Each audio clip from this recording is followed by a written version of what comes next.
space of time. We're not expecting to see the Il-78 on static display. It is here merely as a support aircraft, but if anything, that is good news for us, because it means we get to see double the amount of aviation action from this aircraft. It'll land, turn around on the ground, and then in an hour or two it will take off again. We'll see a similar procedure repeated on Monday departures. No, but we fixed the problem, so that's all that matters. This one coming in is low on fuel, we move it to the end.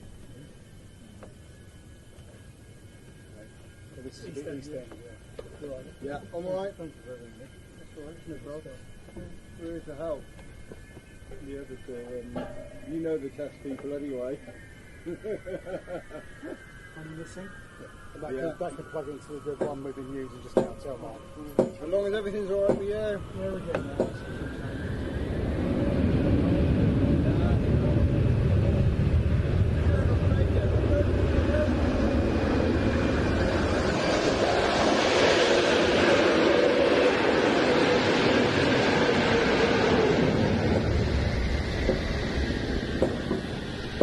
Oh, wow. That makes quite an impression.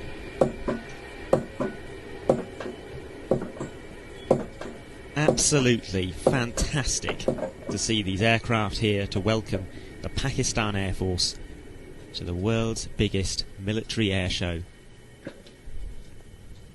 Not the first time that the Pakistan Air Force has sent aircraft here. Indeed, their C-130s have, in the past, been very